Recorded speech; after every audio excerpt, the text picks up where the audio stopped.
A madman set a massive fire in a crowded subway car. A coward locked the doors and fled. 200 passengers were trapped inside the burning metal tube. For 3 hours, the flames consumed everything, until the remains of the victims and the skeletal frame of the train became so fused together that they couldn't be separated. You might think you're watching a scene from a horror film, a moment of cinematic excess designed to shock and disturb. But what you're about to hear is not fiction. This is what actually happened 22 years ago in South Korea, February 18th, 2003. Daegu is a city of 2.5 million people, South Korea's third largest metropolis, an industrial hub, textiles, steel, electronics. The kind of place where life moves at the same relentless pace as any other major city in the modern world. That Tuesday morning, it was like any other. The alarm clocks went off at dawn. Office workers rushed toward their trains. Students shouldered their backpacks. Mothers browsed the markets for vegetables and fish, planning tonight's family dinner. An ordinary day. A completely ordinary day. Except it wasn't. Beneath the surface of routine and normalcy, a crisis was building. South Korea had only recently crawled out of a devastating financial collapse. The social safety net was thin. Mental health issues were emerging from the shadows. And somewhere in the city, a man was preparing to change everything. His name was Kim Dae-han. He was 56 years old. Lonely, desperate, once full of hope, now consumed by rage. He lived in a cramped apartment in Seoul's Dobong-gu district. The monthly rent was barely 150,000 won, roughly $120 in today's money. But for a man who'd been unemployed for 8 months, even that felt impossible. Kim had spent 20 years driving a taxi, 20 years navigating the streets of Seoul, watching the city through his windshield, observing every kind of human suffering imaginable. He'd believed, once upon a time, that driving a taxi could sustain him, that it was honest work, that it offered dignity, that he could take care of his family. But then came 2002. The economic crisis hit, and the competition became ruthless. Gas prices climbed, living costs soared, his income plummeted, and his health deteriorated. Diabetes, hypertension, chronic gastritis. His vision was failing year after year. The doctors told him the truth. He needed constant medication. He could no longer do physical labor. It took time, a slow, grinding, suffocating year, but eventually, it happened. Kim Dae-han fell into a deep depression. He began to doubt everything, himself, his life, the world around him. He felt as if society had closed every door in his face, and he decided to respond in the most extreme way possible. He would make the world feel his pain. He would do it on the subway, the same train he rode every single day. The Daegu Metro Line 1 serves approximately 80,000 commuters every day. Central Station, that's the hub. It connects the downtown business district to residential areas across the city. During morning rush hour, this station experiences waves of human traffic. Wall-to-wall bodies pressed against one another. It looks like every other major city subway in the world. The same predictable chaos. February 18th, 2003, 8:30 a.m. Kim Dae-han, carrying what little cash he had left, entered a small convenience store near a market in the eastern part of Daegu. The store owner was a 55-year-old man of Korean Chinese descent who'd run the shop for 15 years. Kim purchased 2 bottles of toluene solvent. He bought a pack of cigarettes, a luxury he normally couldn't afford. He bought a few drinks. Then he walked to Central Station's first entrance, arriving at 9:45 a.m. A few office workers were chatting outside. The station intercom played routine announcements. Everything seemed normal.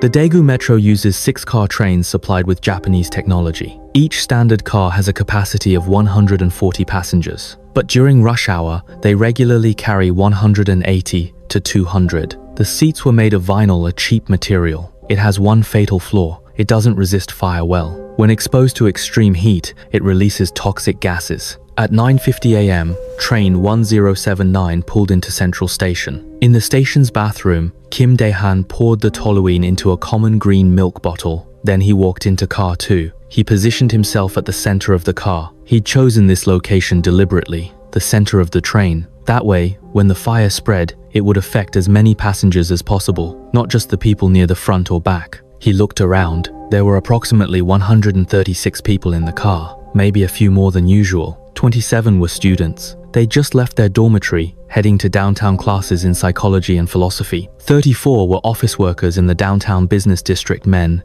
in their late 30s to early 50s, wearing dark suits and business attire. 18 were female retail workers from the department stores on the city's main shopping streets, professional dress, most of them married. 12 were homemakers. They just finished shopping at the central market, their baskets full of fresh vegetables, fish, and fruit. The rest engineers, programmers, doctors, teachers, ordinary people from every walk of life. Kim Dae-han took a seat near the window on the right side of car 2. The passengers were making small talk, reading newspapers, listening to music, texting. No one noticed this thin, middle-aged man. Their attention was focused on their phones or the next stop. In that moment, Kim Dae-han felt something he'd never felt before, a level of rage and despair almost beyond human comprehension. He looked at these happy, innocent people. He thought about his own suffering, his own loneliness. They all had tomorrow. They all had hope. They all had futures. He did not. To Kim, the contrast was obscene, unbearable, fundamentally unfair. Why was the world so cruel to him while being so kind to them? February 18th, 2003, 9:52 a.m. As the car doors were closing, passengers were adjusting their belongings, preparing for the next stop. No one saw a man quietly walk toward the center of the car. 9:53 a.m. and 1 second. The doors sealed shut. Kim took a deep breath. Then he opened the 1-liter bottle in his hands. He began to pour the fuel onto the ground. Nearby passengers noticed something was wrong. They scattered, instinctively moving away. But Kim Dae-han didn't hesitate. He lit his lighter. The fire erupted like a living thing, a beast consuming everything in its path, reaching in all directions at once. At the same moment, the chaos spread to car 3. Most passengers didn't yet understand what was happening, but survival is instinct. They ran with the crowd. Black smoke poured from the burning vinyl seats, a toxic, acrid plume that chased the fleeing passengers. Everyone instinctively rushed toward the rear of the train, but the poison smoke kept coming, relentless. 9:56 a.m. Train 1079 pulled into its scheduled stop at Central Station's Platform 3. Less than 4 minutes had passed since Kim lit the fuel. The fire was already out of control. And worse, the car was now filled with lethal smoke and toxic fumes. The right thing to do in that moment was obvious. Open the doors immediately. Yes, there might be a stampede. Yes, people might be injured, but most would live. Instead, when passengers pulled the emergency brake, they discovered something impossible. The doors were locked, sealed. Then a voice crackled over the intercom. Do not open the doors. Passengers, please remain calm. Wait for instructions from staff. At that exact moment, the Daegu Fire Department began receiving emergency calls. Within minutes, they'd received over 130 calls, all pointing to the same location, Central Station. When the first firefighters arrived, they saw something that turned their blood cold. A thick black smoke was billowing from the subway entrance like the earth itself was breathing out poison. The sun disappeared. The street darkened. At the station entrance, there was only silence. No screams, no calls for help. No one could tell how many people were trapped below. No one could tell who might still be alive. 10:02 a.m. Firefighters moved in groups of 2 or 3, descending into the underground in a desperate race against time. They activated emergency ventilation systems to disperse the gas. They moved forward through smoke so thick they couldn't see their own hands in front of their faces. Each step was a gamble in the darkness. When they reached the first underground level, their feet caught on something. Looking down, they saw bodies, row after row of unconscious bodies. People who'd inhaled the toxic smoke and collapsed. The firefighters ignored their own burns and agonizing pain. They threw unconscious bodies over their shoulders and dragged them toward the exits. Every turn, every bend, it was a fight with death itself. In their final moments, they managed the rescue. 10:10 a.m. The firefighters moved deeper to the second underground level. The scene was far worse, especially at the security gate. When firefighters stepped over the threshold, they stopped dead. The gate was covered with bodies. The metal door was covered with handprints, footprints, fingernail marks gouged deep into the metal, the frantic scratches of people in their final moments of desperation. You could imagine it, the darkness, the chaos, passengers trying to escape, blocked by this gate, collapsing one after another in the black, giving up and never rising again. 10:20 a.m. Firefighters attempted to reach the third level, but the heat forced them back. Again and again, the temperature from below was unbearable. Even through their protective suits, the firefighters could feel their skin burning. At that moment, they understood there would be no survivors on the third level. 11 a.m. After nearly an hour of continuous firefighting, the rescue teams finally made it to the third underground level. What they witnessed defied description. This wasn't a fire scene anymore. This was hell. The entire platform had become a graveyard. 2 trains 1079 and 1080 sat side by side, their bodies burned to ash white, all color consumed by flame. Train 1079's interior was relatively intact, but inside car 1080, the scene was incomprehensible. Piled throughout the car were twisted bodies, charred remains clustered together, melded by heat. Firefighters approached and suddenly understood. What they were looking at wasn't debris. It was the fused remains of dozens of victims. People who'd tried to escape, people who'd rushed toward the doors in desperation, but who were trapped inside and burned alive. And after death, their remains had been welded together by the extreme heat. Near the doors alone, at least 100 bodies were stuck together, a grotesque, nightmarish mass of human forms. Through hours of intense firefighting, by 1:40 p.m. on February 18th, the flames were finally extinguished. Authorities estimated that approximately 500 people had been in the station when the fire started. Over 200 survived thanks to the firefighters' heroic efforts. But the cost was catastrophic. The identifiable bodies were found on the first and second levels. Their families could recognize them by their faces, their clothing, the items they carried. But the victims on the third level were a different story. Exposure to extreme heat had charred their remains beyond recognition. The bodies were fused together. Decomposition was advanced. DNA testing was nearly impossible. Identification had to rely on fragments of clothing and scattered personal effects, thin strands of evidence. That afternoon, police posted lists of missing persons outside the station. Some people scanning the dense lists found their loved one's name. They collapsed to their knees, their screams cutting through the air. Others posted their own missing person notices on street poles. They wandered through crowds of strangers, waiting for confirmation of identity from the third level, waiting for news that might never come. Many were guided by police to view the bodies for identification. When they saw what was left, their bodies simply gave out. They collapsed. Central Station was wrapped in mournful silence, a sound filled with infinite loss and despair. As investigators reviewed security footage frame by frame, the arsonist's crime became undeniable. After the fire, Kim Dae-han was terrified. He'd suffered severe burns. The terror and psychological breakdown that followed drove him to a hospital seeking treatment. He tried to lose himself in the crowds of a medical facility, but justice doesn't forget. Police used evidence and eyewitness testimony to arrest him there. But as the investigation deepened, authorities discovered something troubling. Kim Dae-han was not alone responsible for this tragedy. Let's rewind to 9:55 a.m., 2 minutes after Kim started the fire. The control room's security monitors captured the fire immediately. The flames were clearly visible. The footage lasted nearly 2 minutes, but the 3 operators in the control room never saw it. Not because they weren't looking, but because they refused to see what was right in front of them. The fire alarm system was blaring. The computer screens were flashing urgent warnings. But the 3 operators, the professionals who should have remained calm under pressure, made an absurd decision. They decided this was all a system malfunction. It took nearly 3 minutes before they finally accepted that the subway was actually on fire. Then they called for help. By this time, the fire in train 1079 was completely out of control. And at the next station over, train 1080 was just arriving at Central Station. If the control room operators had given the order to stop right then, every tragedy that followed could have been prevented. But fate offered no such mercy. The station was thick with smoke. The monitors showed only murky images. Based on this incomplete information, the 3 operators made a catastrophic decision.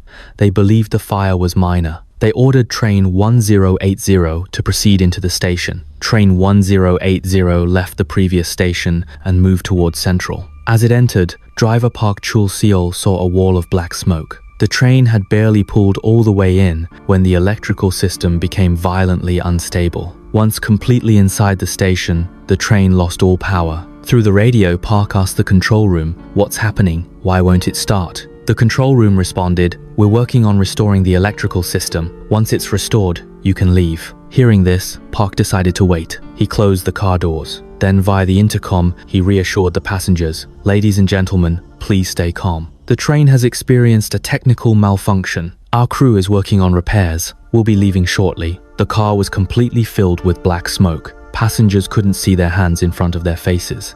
They had to trust their driver's word, so they stayed in their seats. No one knew that train 1079 was now completely engulfed in flames. Meanwhile, below ground, on the 3rd level, hell was developing. Fire was consuming the electrical systems beneath the platform. The flames spread without mercy. All electrical equipment burned away at extreme temperatures. The power supply cycled in a nightmare pattern, off, on, off, on, off. This cascading failure transmitted directly to train 1080. The electrical systems on the train became dangerously unstable. For over 10 minutes, Driver Park remained in radio contact with the control room, desperately trying to understand what was happening. He had one thought: restore power to the train, leave this station, leave now. Again and again, he broadcast to the passengers, please wait a bit longer, we'll be leaving soon. Each broadcast was a promise, a lie that was leading his passengers toward the abyss. Then, suddenly, train 1080 lost all power completely. Darkness swallowed the entire car. Park realized something was terribly wrong. He grabbed his phone and called the control room desperately. I need to evacuate the passengers immediately. But the intercom system was dead. It couldn't transmit anything. In panic, Park made a decision that would change the fate of everyone on that train forever. He pulled the master control key from the console, jumped from the driver's cabin, and ran. Perhaps he didn't think about the consequences. Perhaps he was too frightened to think. But the moment that key was removed, every system on the train shut down. The doors slammed closed, and they locked tight. Everything sealed. Nothing could be undone. The passengers realized the danger immediately. They panicked and rushed toward the doors, pushing desperately. But they met only unyielding metal, a door that wouldn't budge, sealed, locked, a tomb closing. Then something miraculous happened in car 4. A railroad employee happened to be aboard as a passenger. He discovered an emergency button beneath one of the seats. Using his professional knowledge and quick thinking, he used pure physical force to pry open one of the doors. In that crucial moment, he opened the door to life for over 60 passengers. Over 60 people rushed out of the car. But outside, they didn't find safety. They found another kind of hell. Smoke and flames consumed everything. Visibility was nearly zero. Some tried to run through the tunnel toward the street, screaming as they ran. Their voices were swallowed by the darkness. Others felt their way through the blackness, trying to find the stairs to the second level. Most failed. The security gates that should have been open a critical escape route were shut by a staff member at that crucial moment. The escaping passengers were completely blocked. They crashed against the closed gate. They pounded. They screamed. Then, one by one, they collapsed. The smoke and heat consumed them. The rest, those who remained in the cars, faced something worse. When police arrested Kim Dae-han, they asked him why. Why did he do this? He answered with a single sentence: I wanted to die, but I wanted the world to see my suffering before I left it. July 23, 2003. South Korean prosecutors filed for the death penalty. Then came the trial. In 2004, the verdict was delivered. The court rejected the prosecution's request for execution. Instead, the judge sentenced Kim Dae-han to life in prison. The reason? Severe mental illness, a level 2 disability, severe depression, manic tendencies. These became the basis for his sentence reduction. But the court also recognized something else. While the fire had started in train 1079, most of the victims were found in train 1080. The judge concluded that the direct cause of the mass casualties wasn't Kim's actions alone. It was the train driver's negligence and the complete collapse of the system. Driver Park Chul-seol of train 1080 received 5 years in prison. Driver Park Chul-hwan of train 1079 received 4 years. Control room staff received sentences ranging from 3 to 4 years. The responsibility was distributed, divided, fragmented. No one bore the full weight. Therefore, no one truly paid the price. August 2004. While being transported to prison, Kim Dae-han suffered a sudden brain hemorrhage. He collapsed on a hospital bed. It seemed like the story had reached its end. 192 people dead, 151 wounded, 21 missing. Those 21 people, their fate remains unknown. Maybe their remains were never found. Some speculated they'd been organ trafficked. Others claimed they were victims of some dark ritual. But these are only theories, speculation without evidence. In a proper investigation, we deal in facts, not conspiracy theories. So the story ends here, or does it? Because this case is about more than just one man's mental breakdown. It represents a society's indifference to its vulnerable citizens, a neglect of public safety, a blindness to systemic failures. Kim Dae-han was once an ordinary taxi driver. After he got sick, he lost his job. His society offered him no meaningful assistance. The hospital diagnosed him with mental illness, but never truly treated him. His family watched him attempt suicide multiple times and could do nothing to stop him. When this desperate man boarded the train carrying toluene and a lighter, the system failed to stop him. The subway operated without adequate staff at stations. It was designed for efficiency and profit, not safety. No one checked his bags. No one asked questions. No one saw the disaster about to unfold. And when the moment came to hold people accountable, responsibility was scattered to the winds. Some said blame the arsonist, others blamed the train drivers, still others blamed the system's design. In the end, no one was truly held responsible, and no one truly mourned the 192 lives that were lost in desperation below the ground. In the burning darkness of Car 2, with only minutes left, what were people thinking? Fear? Despair? Regret? Or were they simply remembering the warmth of their home lights, the laughter of their children, the soup their mothers made? During the investigation, forensic experts discovered a detail that shattered hearts. Beneath a seat in Car 2 lay a young girl's backpack. Inside, tucked into a side pocket, was a piece of paper. Written in careful, childlike handwriting were 5 words: "Mommy, I love you." 'Cause sometimes I look in her eyes, and that's where I find a glimpse of us. And I try